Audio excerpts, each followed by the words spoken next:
He said it right into the microphone. I built this company alone. Alone.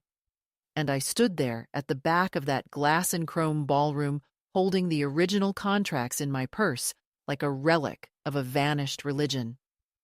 It wasn't rage I felt, not immediately. It was more like a quiet dislocation, as if my own reflection had just walked out of the mirror and refused to come back. You expect betrayal to arrive with shouting, maybe with slammed doors or broken dishes, but the worst kind happens under perfect lighting, when the room smells of champagne and approval, and everyone claps for the man who forgot your name. I'm 72. I live in a converted apartment above what used to be our first production floor, the one I mortgaged my house to buy, the one that still smells faintly of solder, oil, and stubborn beginnings. My son, Michael, turned that warehouse into a monument to himself. Polished concrete, an espresso machine, those ridiculous minimalist chairs that look like punishment for having hips. He calls it Galloway Systems now, like his last name was the seed, and the rest of us were just fertilizer. I used to work in that building every night after my nursing shifts ended. He'd be in the corner sketching designs on graph paper, while I balanced the ledger, paid suppliers, and baked muffins because hunger makes people cruel. It wasn't glamorous. It was fluorescent lights and late invoices and the kind of exhaustion that lives under your skin. But it was ours, or so I thought.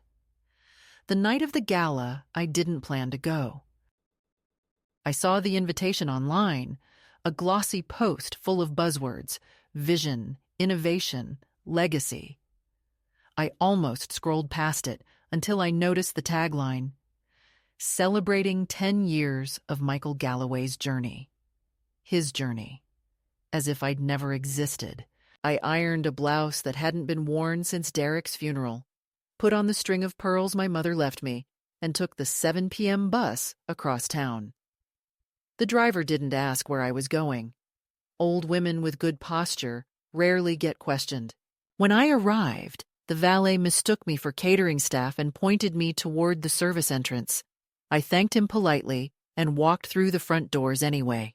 Inside, everything glowed with that particular kind of wealth that pretends to be humility. Soft lighting, brushed metal, people speaking in low, expensive tones. On every screen ran a looped video montage. Michael shaking hands, cutting ribbons, being brilliant. The soundtrack swelled with inspiration. I stood near the back wall, next to a woman arranging wine glasses, and tried to make myself invisible. It's easier than you think at my age. Invisibility comes as naturally as arthritis. Then he appeared on stage, taller than I remembered. Thinner, too. His hair trimmed to that executive precision that costs more than my month's rent. The host called him a visionary self-starter. Self-starter. I almost laughed. He began his speech the way he always does, with practiced gratitude. Thank you to the investors, to the mentors, to his team, to the city that believed in him. His voice carried that deliberate warmth that convinces people he means it. And then, like a surgeon removing something unnecessary, he said it. I built this company alone. The crowd applauded before the sentence even ended. No one noticed the small tremor that ran through his hand when he gripped the podium. I did. I taught him to steady that hand when he was 9, soldering the first prototype together in our garage. I remember the smell of burnt metal and optimism, the sound of rain hitting the roof, and the way he'd looked at me and said, "We're really doing it, Mom." The room blurred around me. The sound of applause faded until all I could hear was the clink of glass and the hum of air conditioning. Someone brushed past me and said, "Isn't he remarkable?" And I nodded because there's no polite way to explain that you're watching your own life rewritten in real time. I left before dessert. The night air was sharp and smelled faintly of winter. I walked 3 blocks to the bus stop, clutching my purse like a lifeline. Inside it, neatly folded, were the original contracts, the ones with both our signatures, his in uncertain print, mine in steady cursive. My hands ached, not from age, but from memory. When I got home, I poured a glass of water and sat by the window looking down at the darkened warehouse. The new logo glowed across the facade, sleek and sterile. There used to be a sign we painted ourselves, Galloway and Cross Engineering. Cross was my married name, the one I kept after Derek died because it sounded solid, trustworthy. Michael had insisted back then that we include both names. "It looks professional," he'd said, "and it's us, Mom, both of us." I remember the pride in his voice. Now, a decade later, he'd scrubbed half of that history away, the way you wipe dust off a frame before a photograph that no longer fits inside it. People talk about the pain of loss, but they rarely describe the humiliation of erasure, the slow discovery that you have been uninvited from your own story. It doesn't happen all at once. First, they stop introducing you as part of it. Then, they stop mentioning you at all. And one day, even you begin to wonder if maybe you've exaggerated your importance, if maybe memory has made you sentimental. That's the cruelest part. They make you doubt your own evidence. But I had the papers, my name on the founding line, my signature under the loan agreement that kept the company alive through its first drought year, my handwriting on every invoice, every tax return. I wasn't a ghost. I was the scaffolding he'd built himself upon. The next morning, I rewatched the recording of the gala on my old laptop. There he was again, confident, rehearsed, unflinching. The comments beneath the video were full of praise. What a genius! What a self-made man! Such drive! I scrolled until my eyes blurred. Then I clicked on the pause icon and stared at his frozen face, mouth open mid-sentence. It struck me that the only thing more painful than being forgotten is being deliberately deleted. Outside, the warehouse lights flicked off one by one until only the street lamp remained. I closed the laptop and reached for the box under my bed. Inside, it were fragments of a past I'd stopped showing anyone. Receipts, photos, the old partnership letter, the very first prototype sketch laminated for protection. I ran my fingers over the faded ink. We'd built that company out of secondhand parts and sleeplessness, not ambition. It was supposed to be something that mattered, something honest. I had believed that love and effort were the same currency. I was wrong. I didn't cry. That's the one advantage of age. You learn to conserve water for things that can still grow. I made tea instead, chamomile and honey, and watched the steam rise until it blurred the kitchen clock. For a long time, I'd thought my story was over, that my purpose had been spent on his success. But sitting there, listening to the kettle click, I felt something subtle and unfamiliar move inside me. Not anger, exactly, but a kind of correction, the quiet recognition that even if he erased me publicly, privately, I still had proof. And proof, unlike pride, doesn't fade. I placed the contracts on the table and smoothed the creases.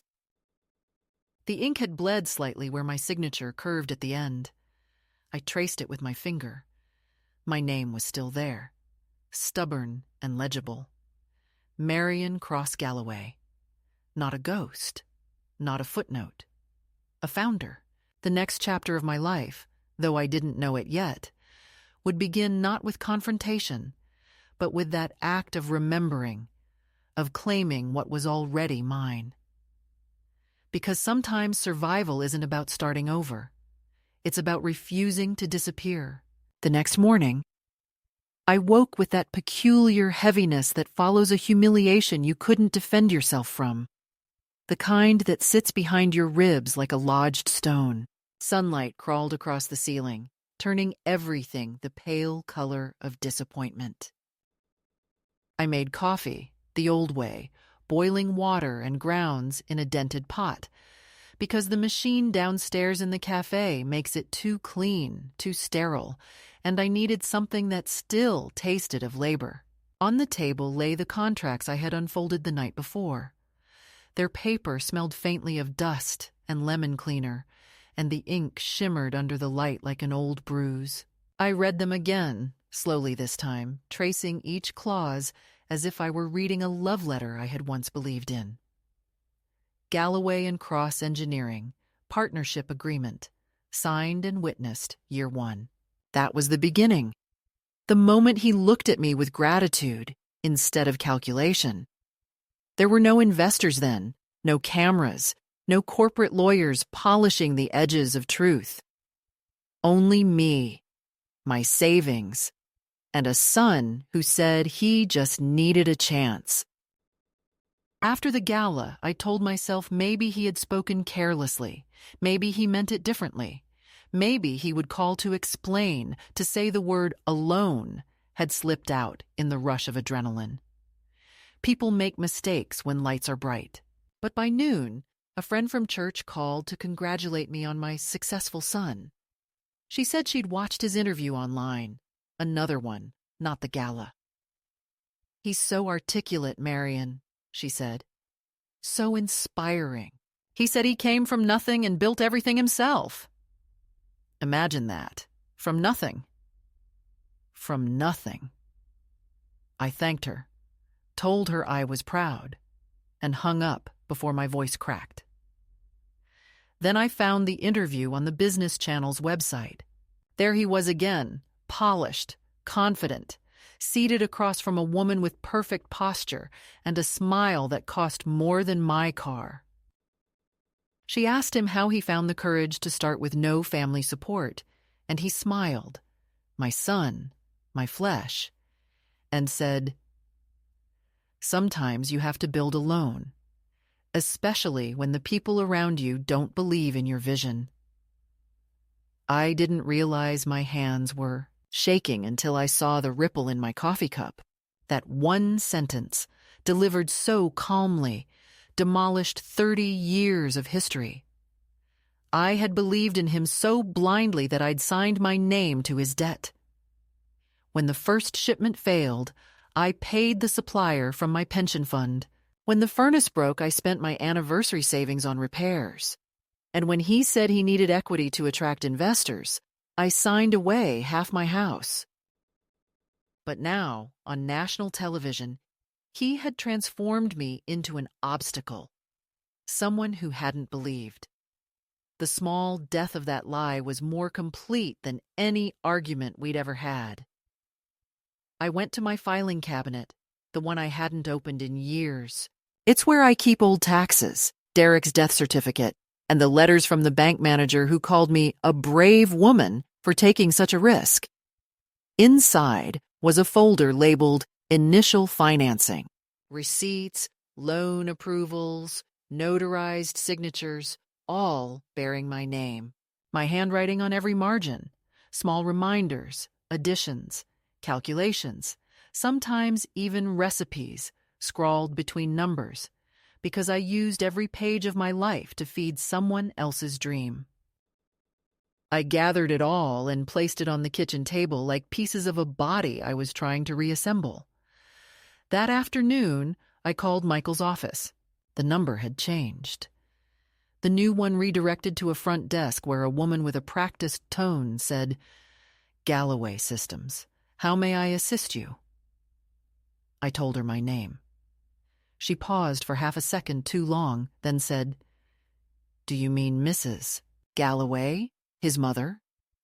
As if clarifying a minor footnote in a file. "Yes," I said. "Tell him it's urgent." She promised to deliver the message. He didn't call back. The next day I tried again, left another message. Still nothing. On the third day, I received an email. Not from him, but from a legal address. Communications@GallowaySystems.com. It was brief. Dear Mrs. Cross, thank you for your continued support. Please direct any future correspondence regarding company matters to our legal department. We appreciate your understanding and respect for privacy. Respect for privacy. His privacy, as though my existence was a breach of his image. Attached to the email was a non-disclosure agreement. My name already filled in, awaiting a signature.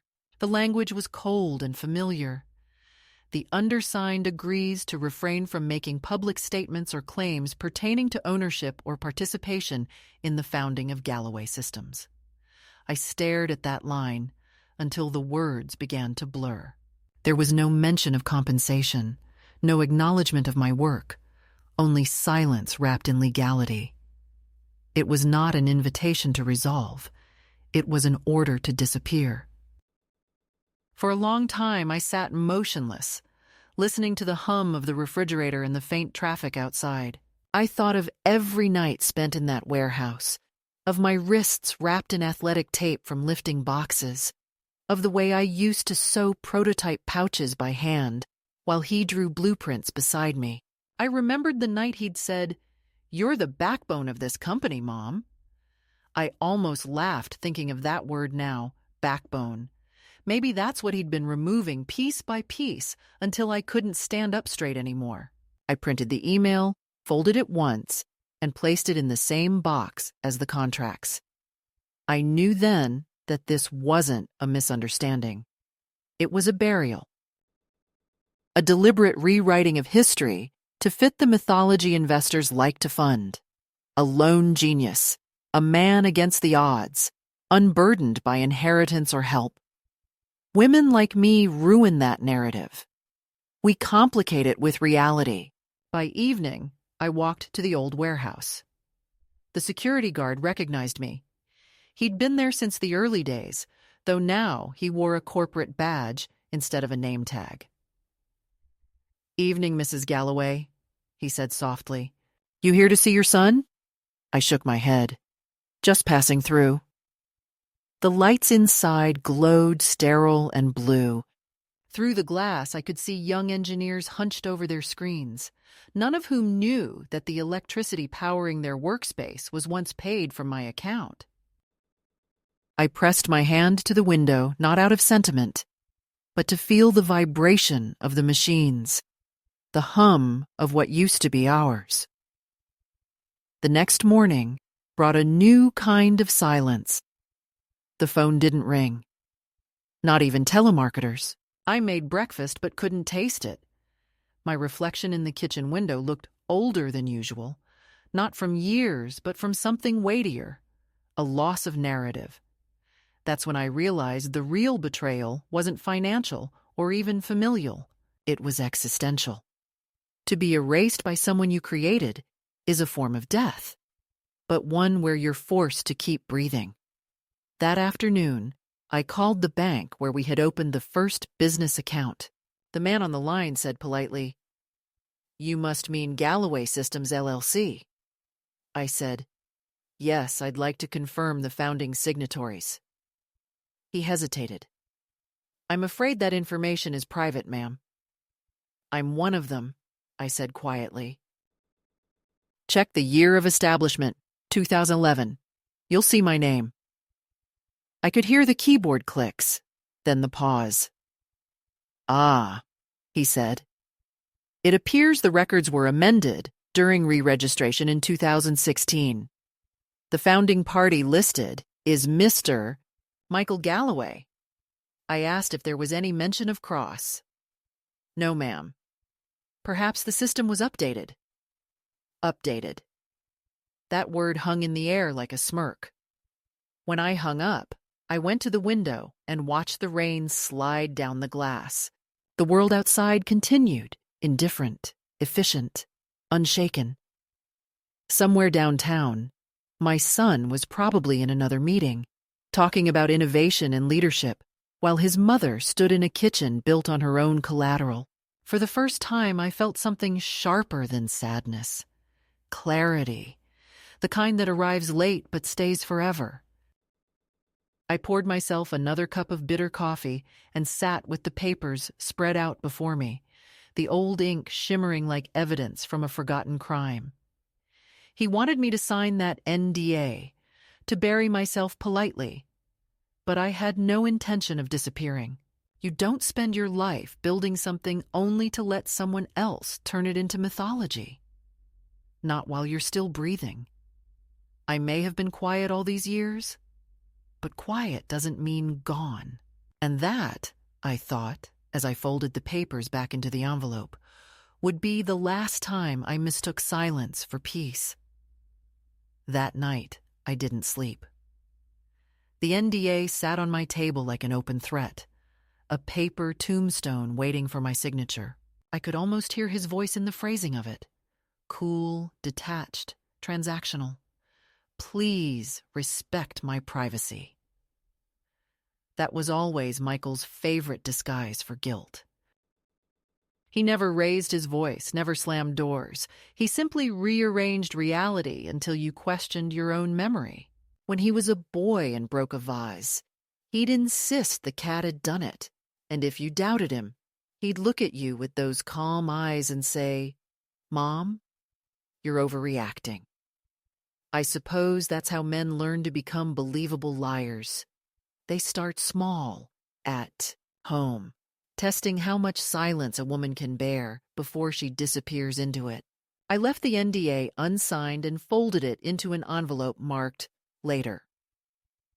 The next morning, I dressed carefully, not for anyone else, but for myself. A pressed skirt, a navy sweater, the silver watch Derek gave me when our mortgage was finally paid off.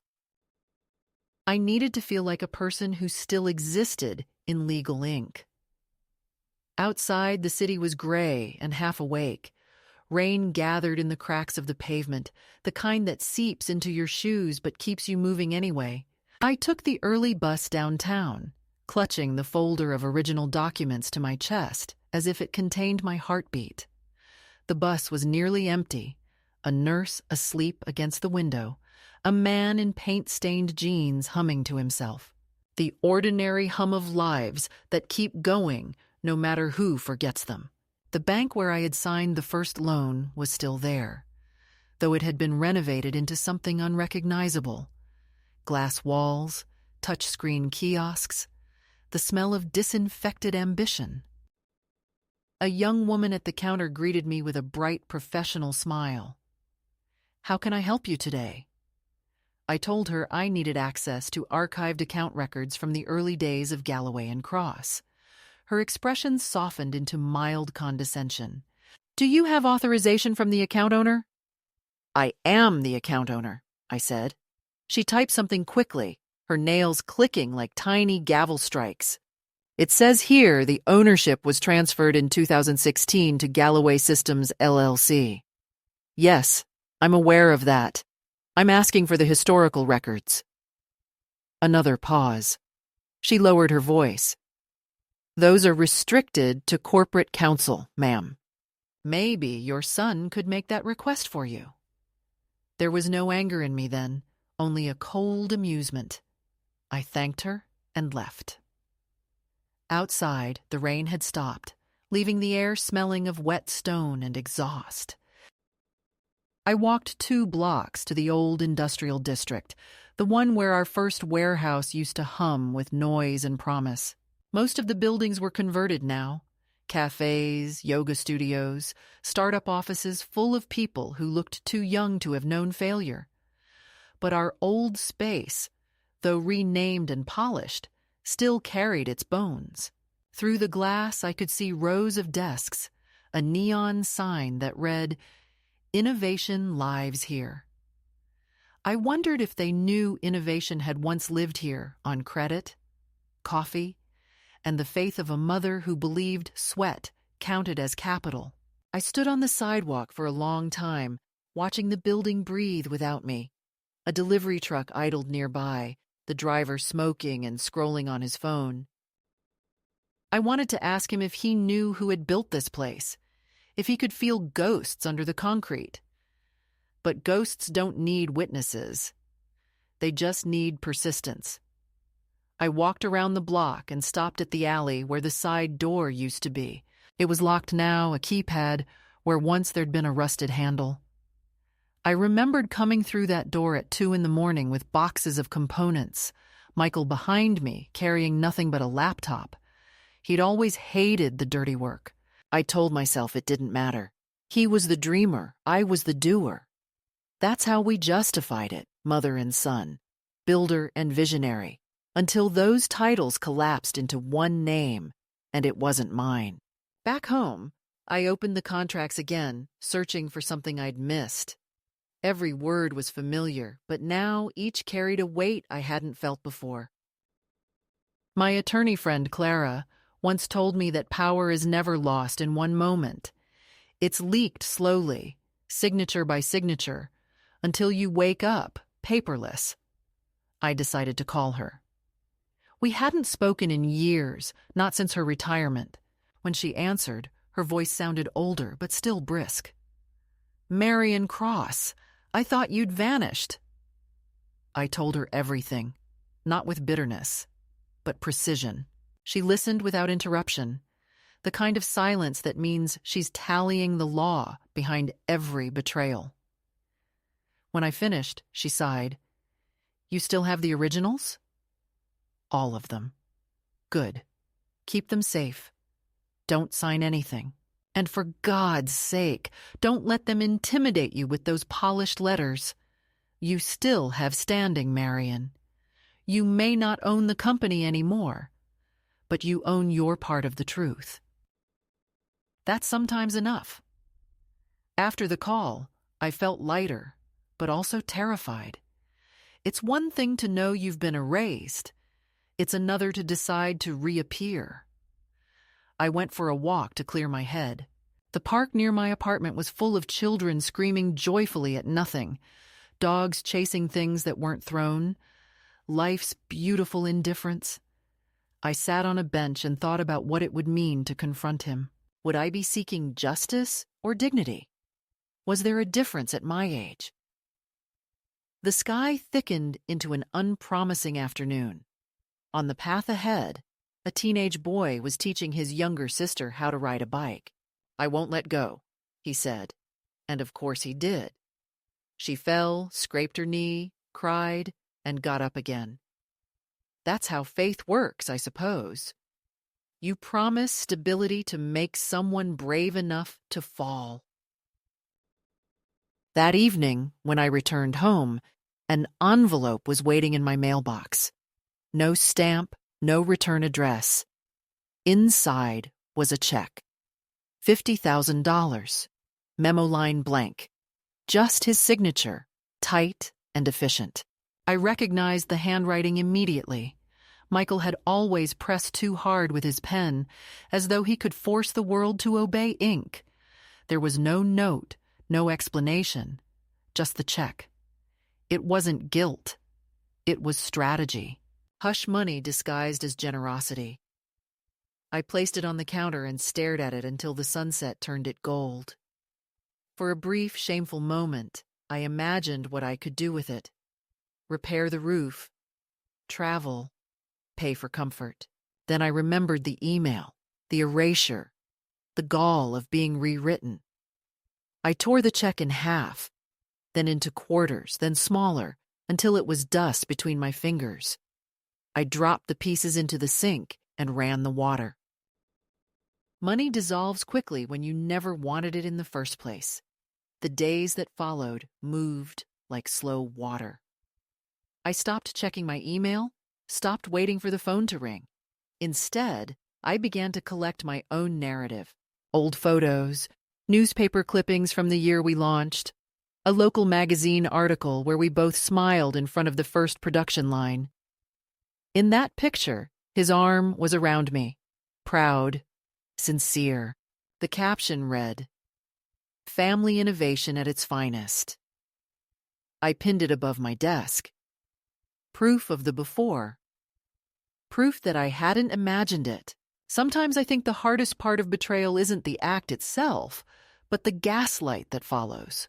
The world insisting it never happened. One afternoon, I went to a small print shop run by an older man named Sam. He had known Derek and me since the neighborhood was still blue-collar. "You're still around?" he said with a grin. "Barely," I replied. I asked him to make certified copies of every contract, every signed page. He didn't ask why. He just worked in silence, feeding the sheets through the scanner, the hum of the machine steady as breath. When he finished, he slid the copies into a thick folder. "These look important," he said. "They are," I answered. "They're my insurance against extinction." That night, as I tucked the folder into the drawer under my bed, I felt something shift inside me, a slow ignition of resolve. Michael thought I would fade quietly, that I would protect his reputation, because mothers always do. But I had carried too much to vanish politely. The truth, once held, begins to demand motion. I didn't know yet what form that motion would take. A letter, a visit, a confrontation. But I knew it would come. For now, I would wait, not passively, but the way a storm waits beyond the horizon. Waiting is not weakness. It's preparation. Before bed, I looked once more at the email from the company, at that cold line about respecting privacy. I whispered it aloud, testing the irony. Respect. Privacy. Words that had lost their shape in his mouth. Then I deleted the email, not out of forgiveness, but out of refusal. Let him think I'd gone silent. Let him relax. The quiet would be my disguise this time, not my erasure. And when the moment came, I would walk into his world not as the mother he buried, but as the founder he forgot. Because he had taken my story, but the evidence, oh, the evidence, still belonged to me. The morning I decided to act began without ceremony. The air was brittle and cold, the kind that makes everything sound slightly more truthful. I woke before dawn, the city still half asleep, and stood at the window watching the warehouse lights flicker in the distance like old memories refusing to die. I made coffee, strong and unsweetened, and sat at the kitchen table with the folder of documents spread before me. It was strange, the way paper could feel alive. Every page seemed to breathe, to whisper something I had ignored for too long. For weeks I had drifted between indignation and paralysis, but that morning something quiet clicked into place. Not anger exactly, not even vengeance. More like reclamation, the slow return of gravity to a body that has floated too long in disbelief. I dressed carefully, not out of vanity, but out of the need for armor. My hands trembled slightly as I buttoned my coat, not from weakness but anticipation. I took the bus again, the same route I had taken years ago when we were building the company. The same streets, the same cracked sidewalks, but everything looked smaller now, as though the city had shrunk while I wasn't looking. I got off 2 stops early and walked the last stretch. My destination was not the warehouse or the office or even the house where he lived behind his new gates. I was going to see Clara, the retired lawyer who once helped us draft the partnership papers. She lived above a bookstore now, a narrow apartment that smelled of ink and dust. When she opened the door, she looked surprised, but not unkindly so. "Marion," she said, "you look like a woman carrying history."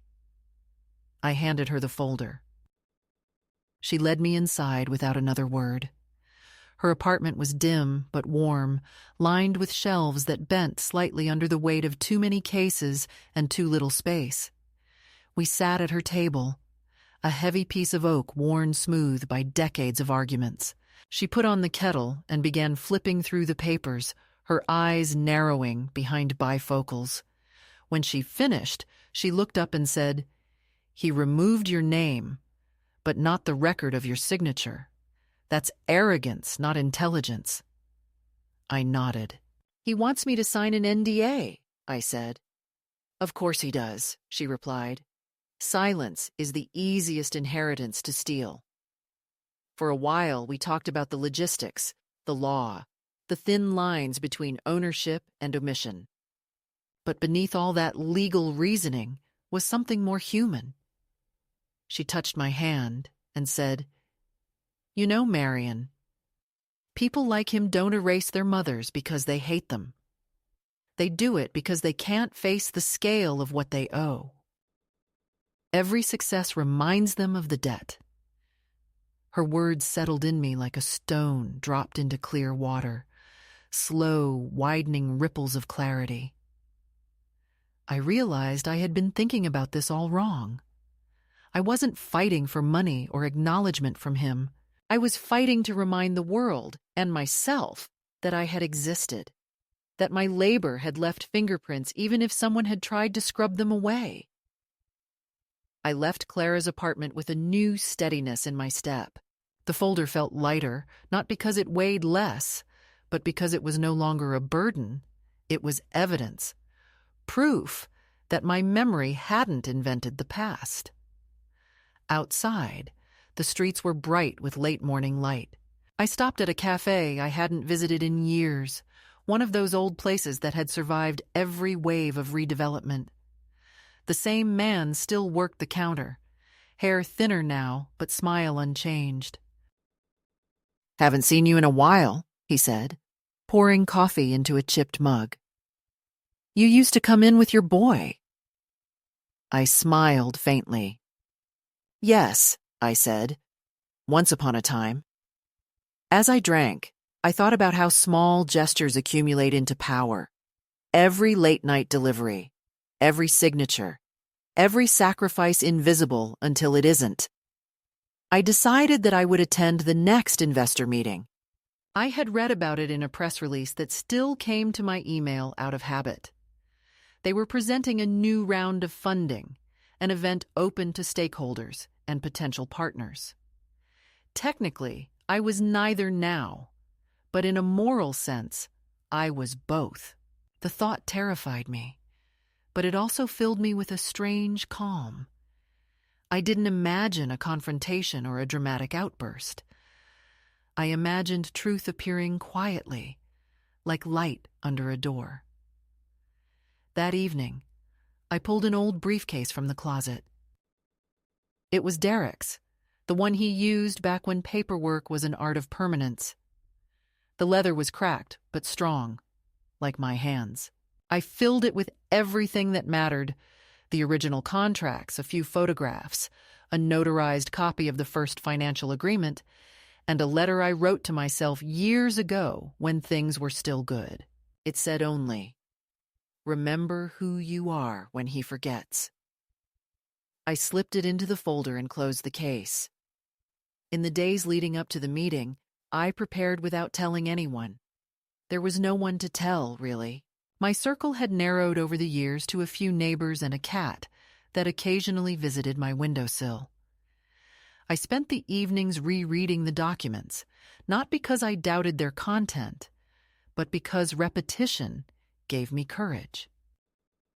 Each signature was like a prayer, each clause a reminder that I had built something real.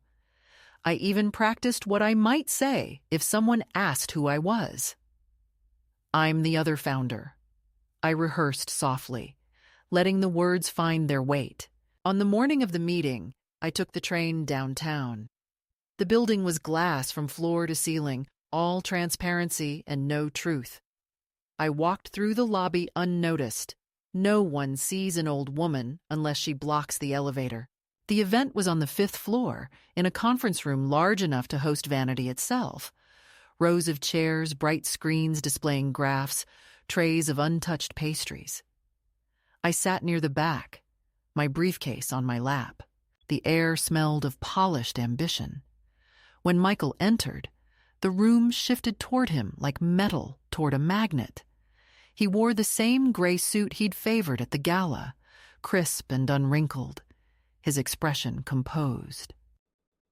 He began with numbers, projections, achievements.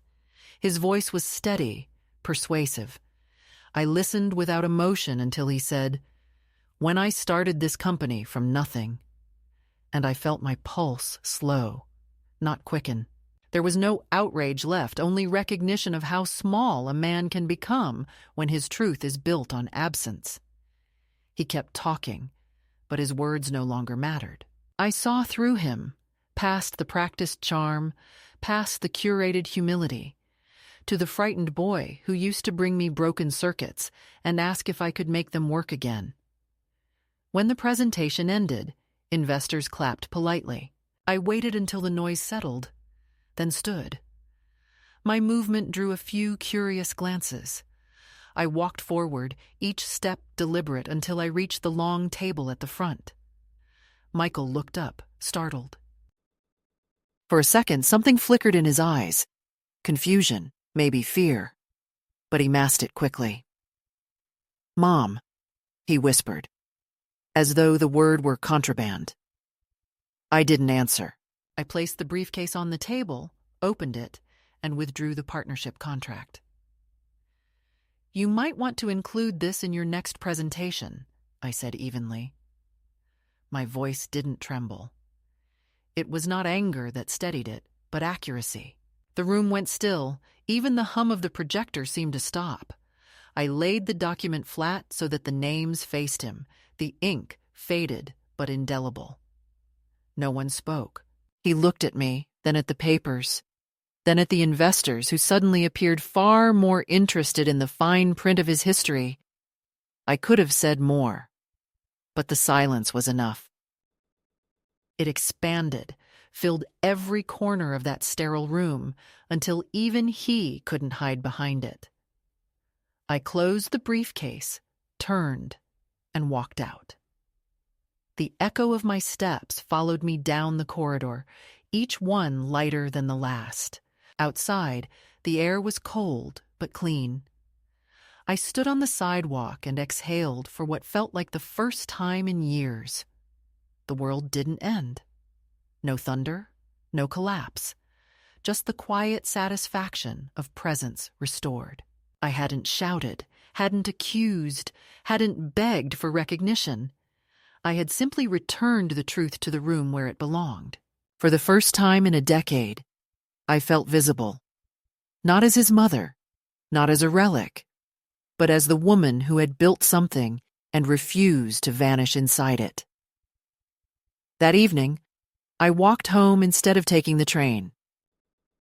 The city lights blurred in the mist, and every reflection in the shop windows seemed to nod back at me, as if the world itself had been waiting for me to remember. I passed a florist closing up for the night and bought a single stem of white freesia, Derek's favorite.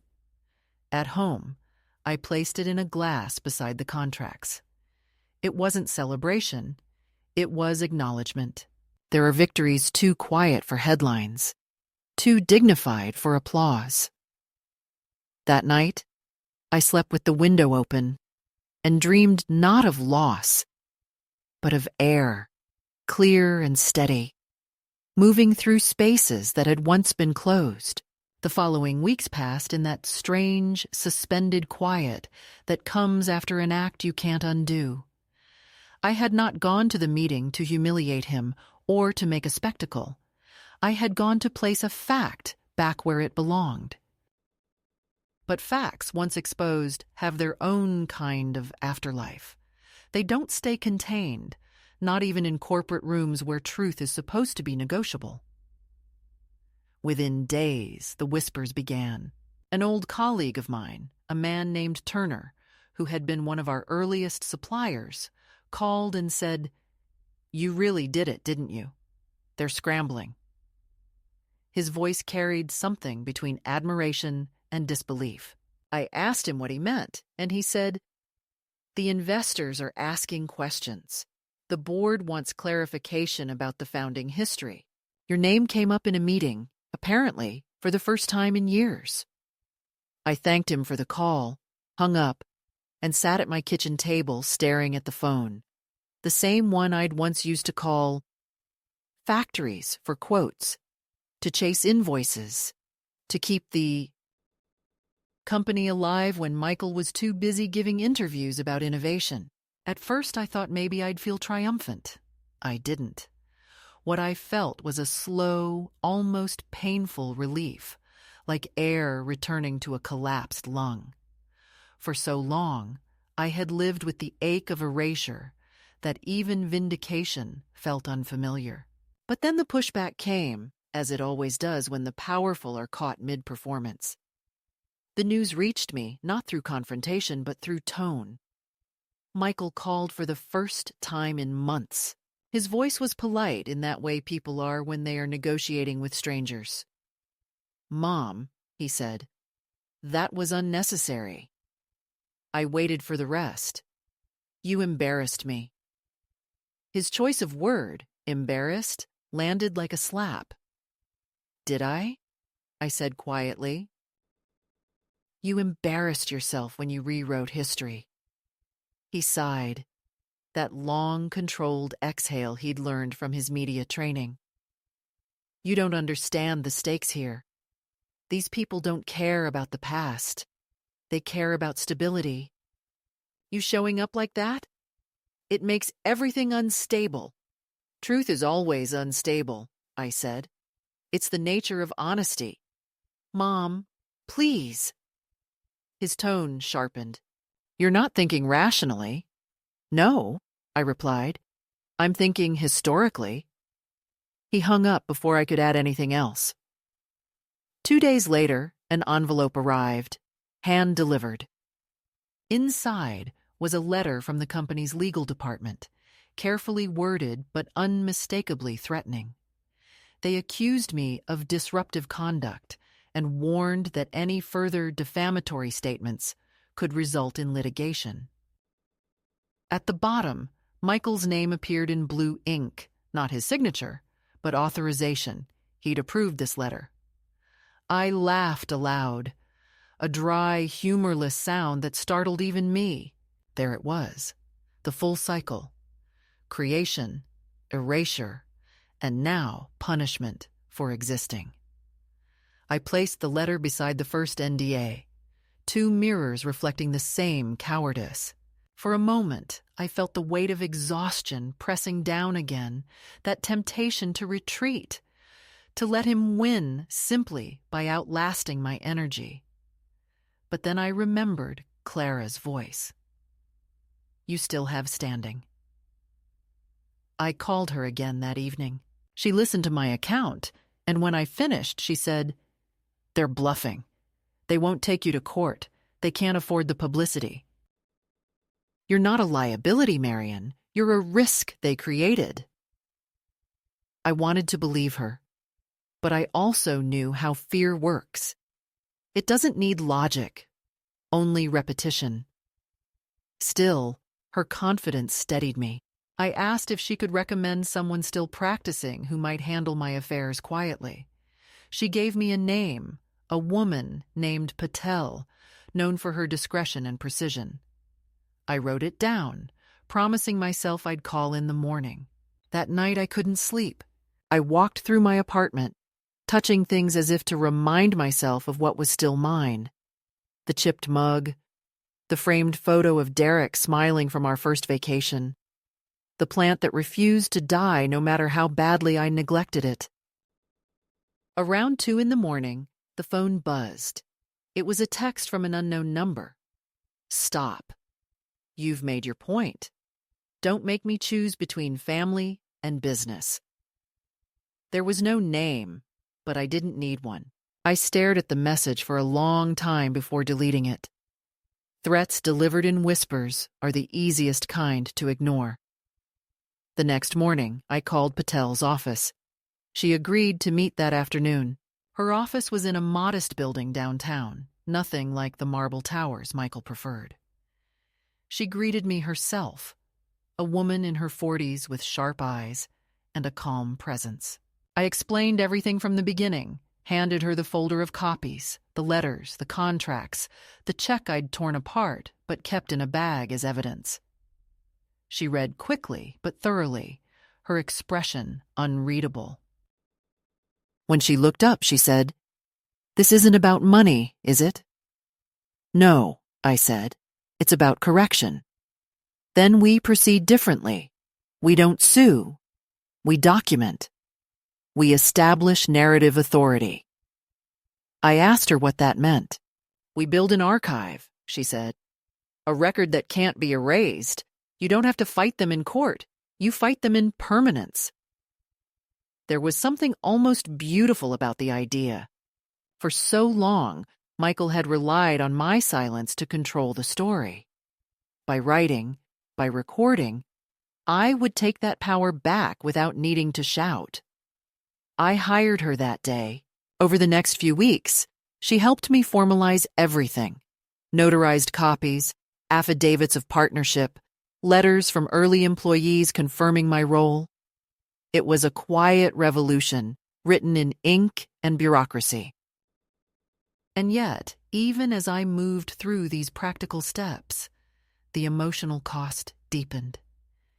Each document I signed reminded me of how much had been lost. Not just my name, but the closeness that once existed between mother and son. Around that time, I started seeing Michael everywhere, on billboards, in magazines, in interviews where his words carried a new stiffness. He looked tired, cornered, though he would never admit it. In one article, he mentioned early family influences in a single line, vague enough to mean anyone. I cut out that page and pinned it next to the partnership photo. Progress, I told myself, even if begrudging. But then something unexpected happened, a reporter called. She had heard rumors from an anonymous source that there was more to the company's origin story than publicized. She wanted to interview me to set the record straight. I declined politely. I didn't want spectacle. I wanted recognition, not revenge. Yet part of me knew this was exactly what Michael feared, that truth, once whispered, could grow teeth. One evening, as I was locking my door, I saw a car idling near the curb, dark, sleek, familiar. He got out before I could pretend not to notice. Michael looked older than his photos, his jaw clenched, his eyes scanning the street as though checking for witnesses. "Can we talk?" he said. I nodded, too tired to resist. We went upstairs. I poured tea. He didn't drink it. He stood by the window, back turned, and said, "You're ruining everything I've worked for." I laughed softly. "You mean everything we worked for?" He spun around. "That's ancient history, Mom. You didn't build this version of the company." "No," I said. "I built the ground you're standing on." He ran a hand through his hair, a gesture of frustration I remembered from his teenage years. "You don't get it. These people, they invest in narratives, not people. If they think I lied, if they think the foundation isn't clean, they'll pull out. We could lose everything. Then maybe you shouldn't have built it on omission." For a long moment, he said nothing. The silence between us was thick with everything we'd never said. The nights I stayed up waiting for him to come home from the lab, the bills I paid without complaint, the pride I wore like armor. Finally, he whispered, "Why couldn't you just be proud of me?" I stared at him, astonished. "I was," I said, "until you decided I was an inconvenience." He looked at me then with something close to fear, as if he were finally seeing not his mother, but a woman capable of consequence. He left without finishing the tea. The next day, the same reporter called again. This time she said, "Your son's office released a statement about your involvement. They called you a supportive parent who contributed informally during the company's infancy. Do you want to respond? I hung up without answering. The phrasing was almost elegant in its cruelty, supportive, informal, infancy, as if I had been a babysitter, not a partner. I realized that their new tactic was containment, not denial. They couldn't erase me anymore, so they would minimize me instead. It was clever, but it was also predictable. I went back to Patel's office with the clipping. She read it and smiled faintly. They're repositioning. That's good. It means they're scared. It doesn't feel good, I admitted. It feels small. Small changes precede large shifts, she said. Be patient. So I was.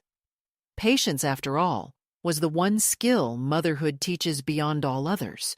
I waited as she filed additional documentation, as she arranged for digital archives to be time-stamped, as she submitted copies to the National Registry.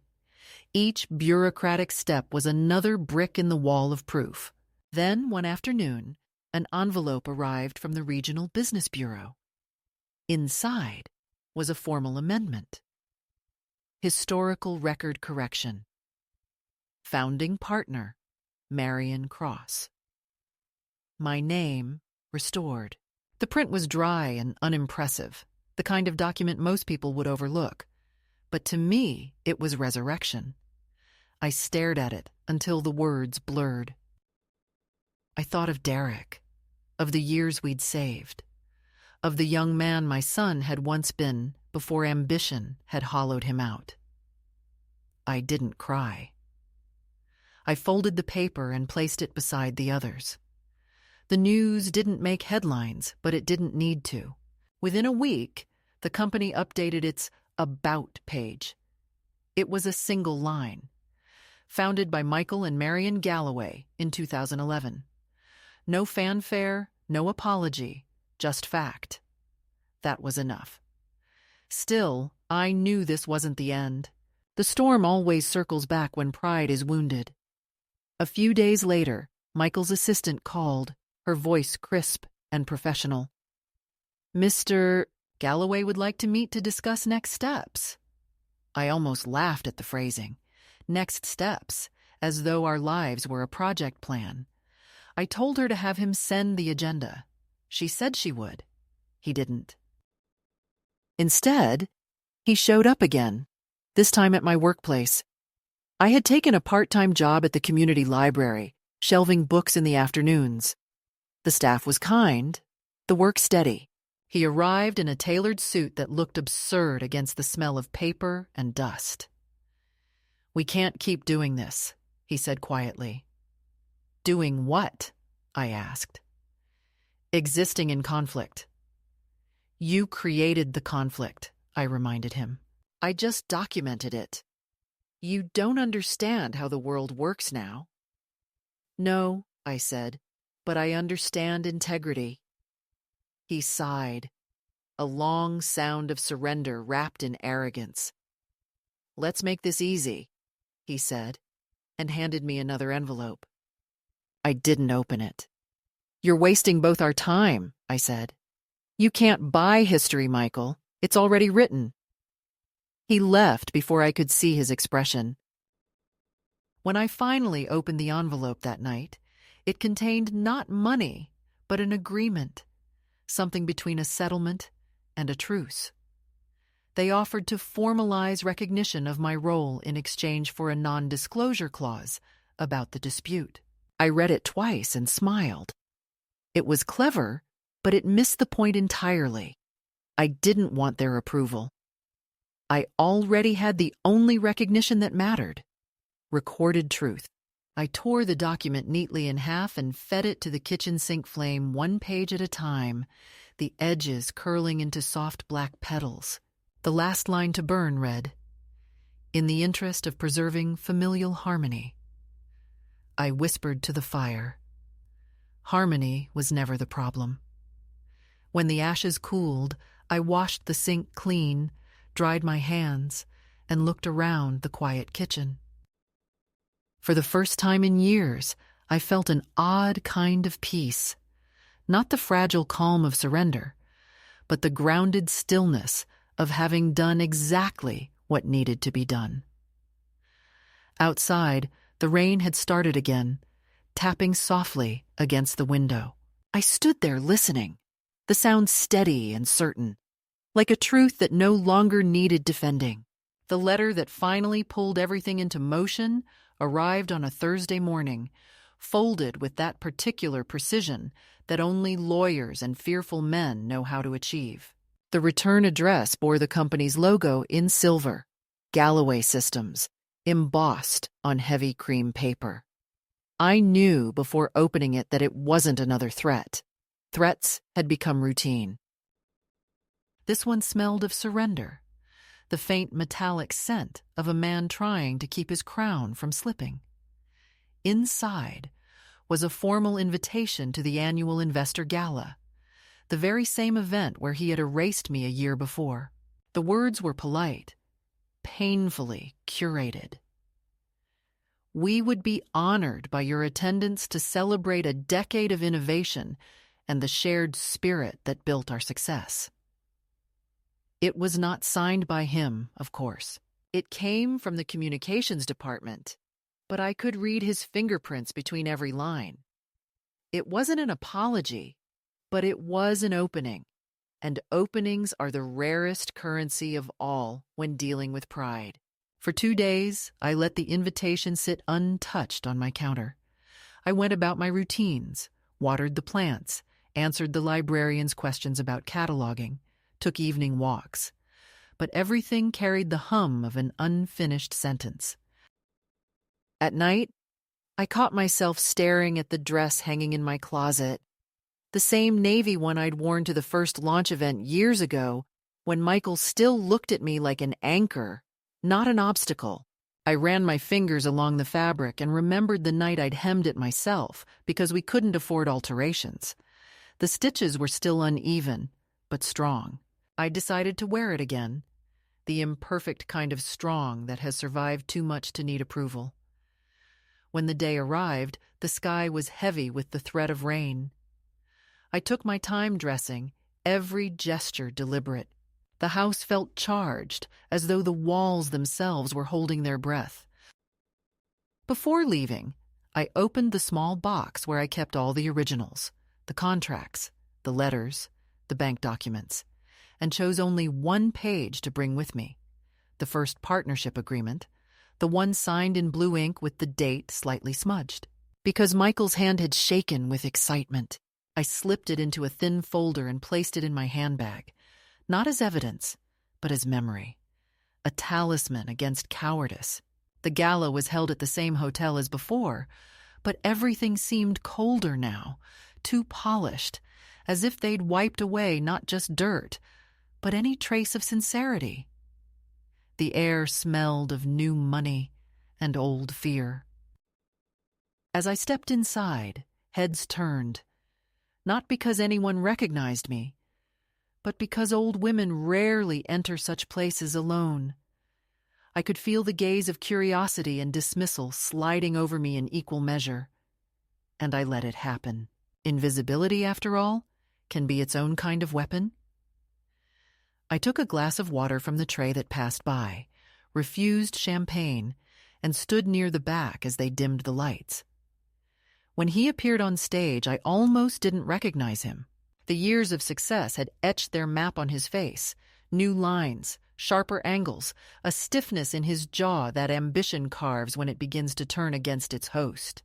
He was beautiful, still, in that brittle, public way successful men can be, but the light in his eyes was not pride. It was exhaustion. He began to speak, and the room followed him like tide to moon. He thanked the investors, the engineers, the partners, the city. Then he said, "And to those who helped shape the earliest foundations of this company, some of whom are here tonight, I owe my deepest gratitude." He didn't look toward me, not yet, but the sentence was enough to make the air shift. I knew the rhythm of his lies too well.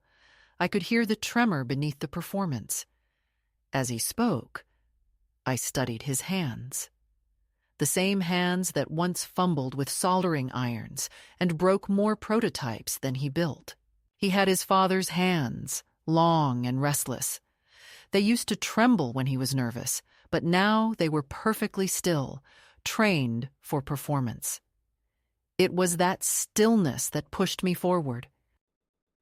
I didn't plan the exact moment, but I knew it when it arrived. He had just finished saying, "We are a family here at Galloway Systems," when I stepped into the aisle. The click of my heels was louder than I expected, like punctuation in a monologue too long unbroken. Heads turned. The applause began to falter. I walked slowly, not out of hesitation, but to make space for the silence that followed me. He saw me then.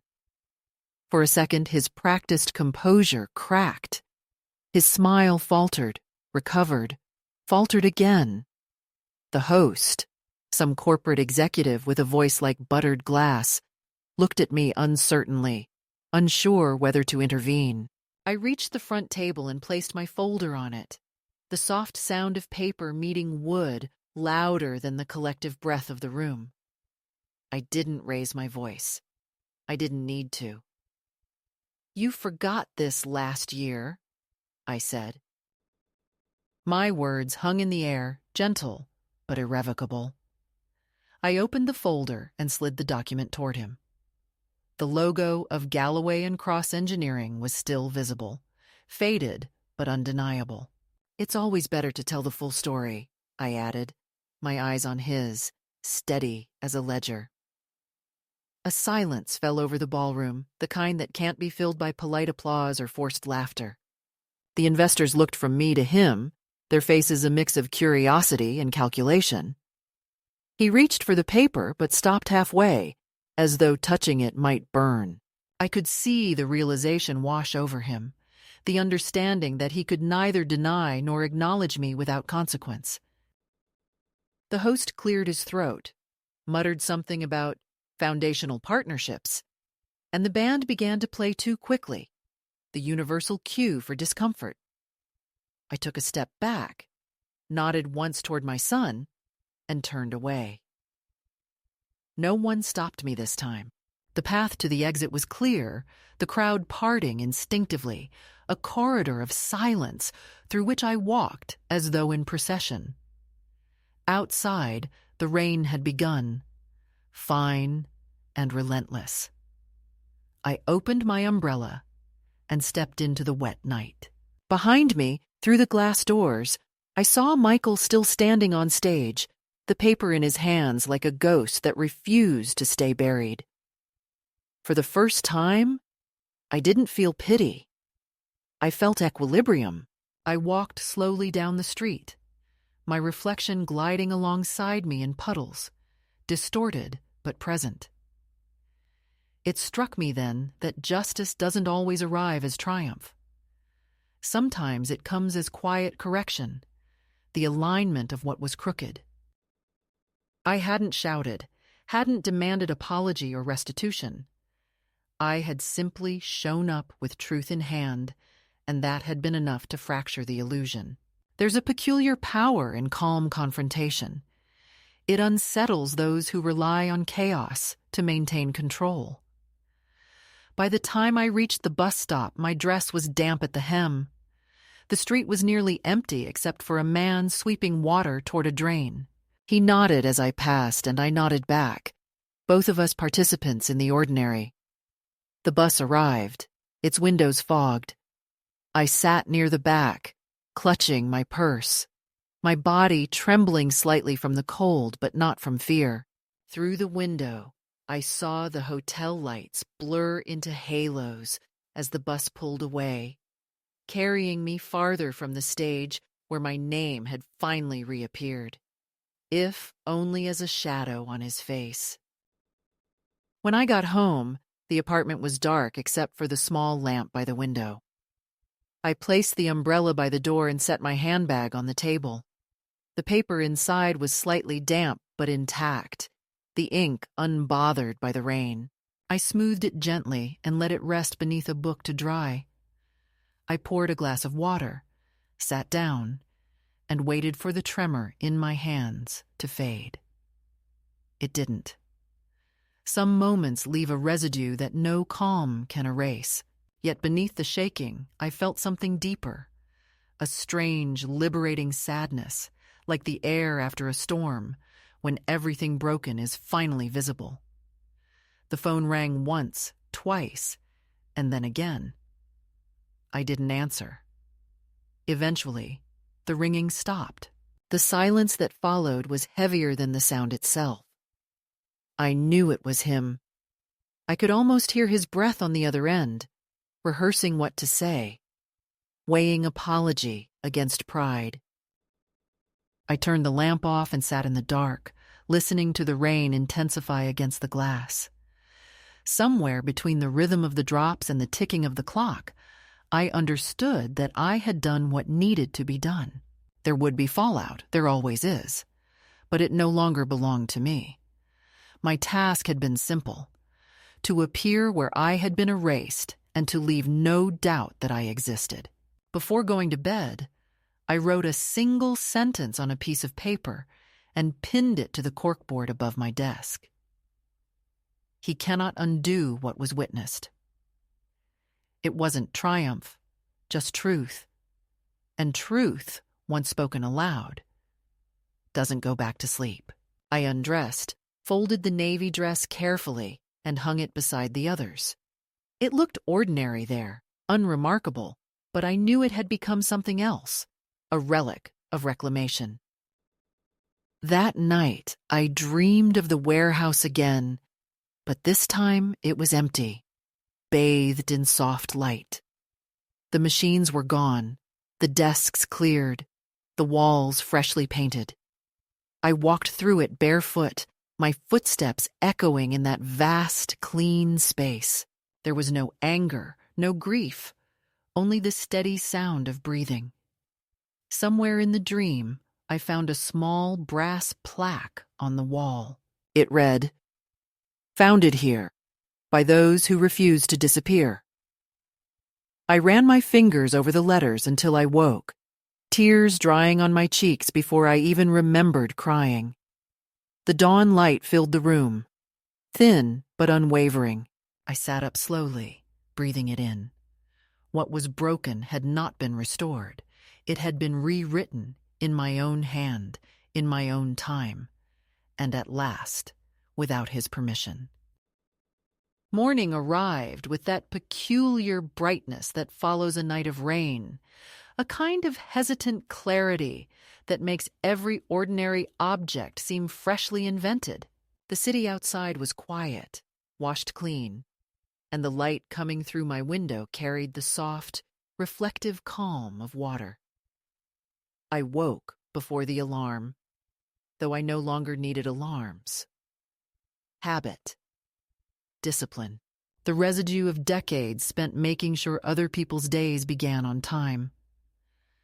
I sat on the edge of the bed, letting my feet find the rug, listening to the pipes hum, the kettle whisper.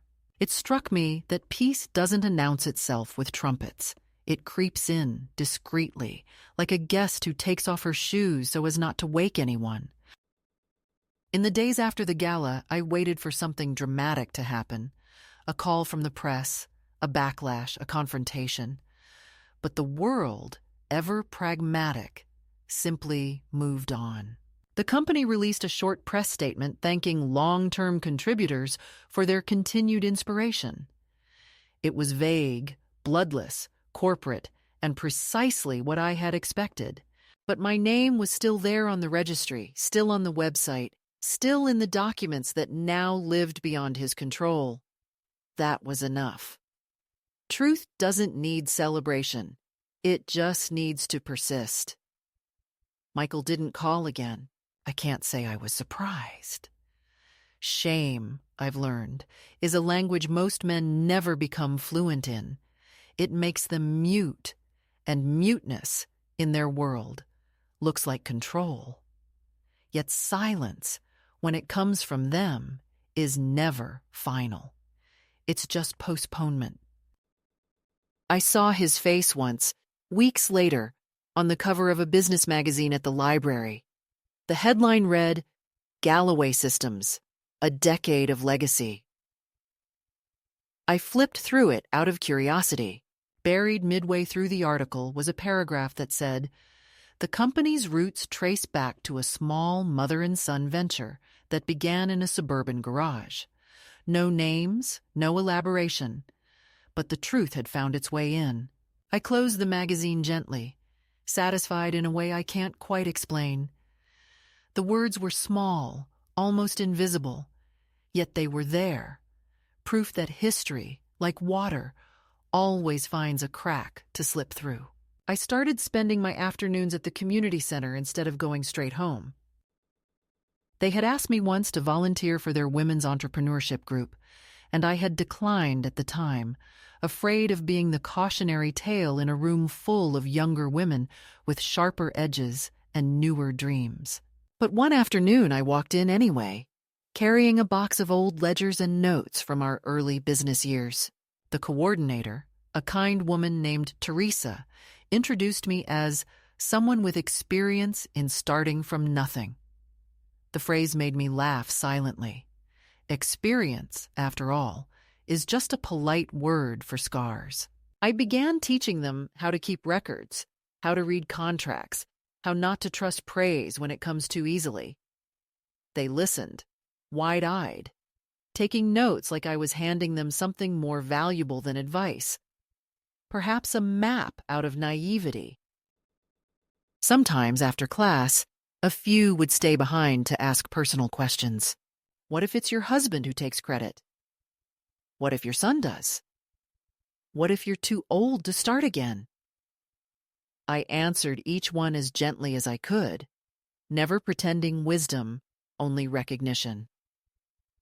Keep everything, I told them. Every receipt, every message, every promise. Don't let love convince you that proof is an insult. One day it might be the only voice you have left. They wrote that down, and I thought, maybe that's enough of a legacy for me. At home, the rhythm of my days settled into something simple and steady. I cooked. I read.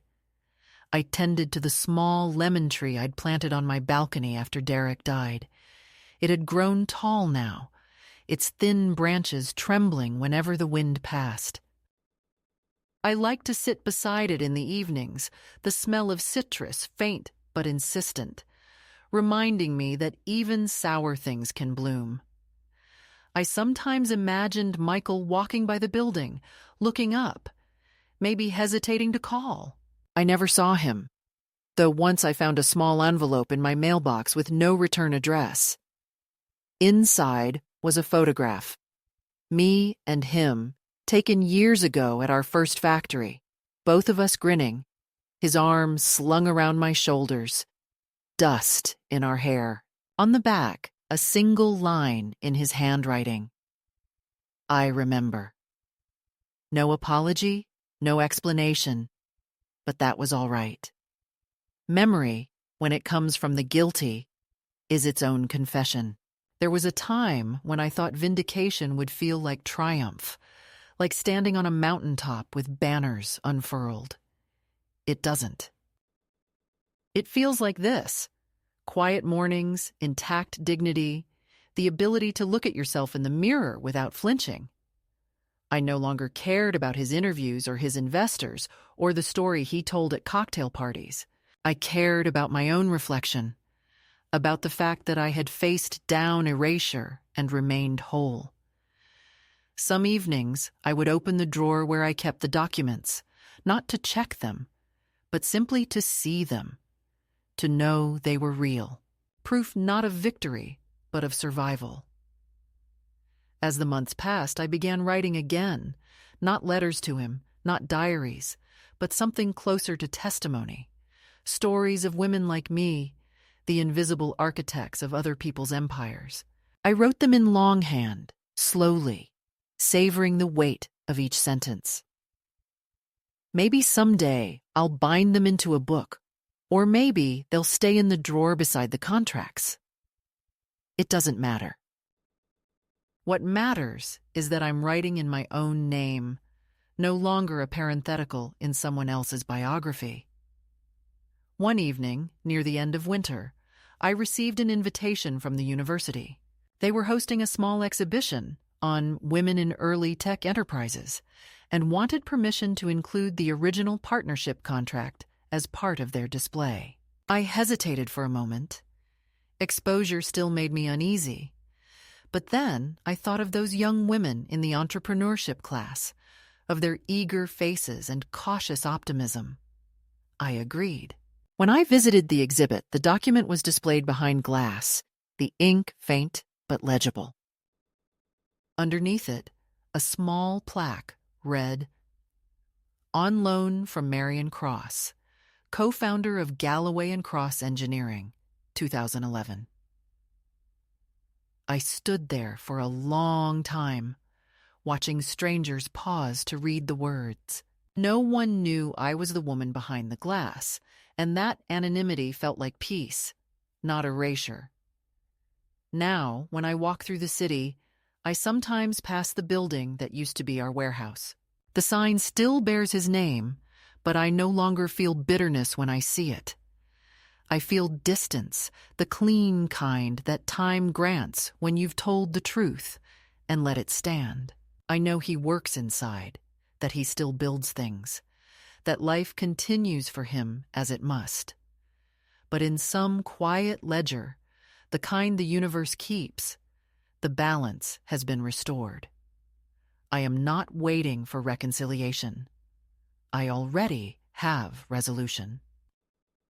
On my desk, there's a small stack of letters I write to women I'll never meet. I call them invisible founders, and each one begins the same way. Dear sister, keep your records. Keep your evidence. Keep your voice even when no one asks for it. Sometimes, as I seal the envelopes, I imagine they'll drift into the world like seeds, finding soil in someone else's story. Maybe one of them will grow into defiance, or self-preservation, or just the quiet understanding that invisibility is never permanent when you decide to step into the light. Tonight, the city hums with spring again. The lemon tree sways gently in the breeze. The air carries that strange scent of renewal that always feels half like forgiveness. I sit by the open window, hands folded, listening to the soft rustle of its leaves. I think of the years I spent building, losing, remembering, and I realize that all along I wasn't fighting for credit or ownership or even fairness. I was fighting for the right to exist in full view, unedited. That's all any of us ever want, really? To be seen as we are, to have our work called by its true name. I close my eyes and whisper, not to him, but to the woman I was, the one who stayed silent for too long. You made something real, and it outlived the silence. The room smells faintly of lemons and paper, the scent of labor and proof. Outside, the first drops of rain begin to fall, soft, persistent, cleansing. I leave the window open and let it come in.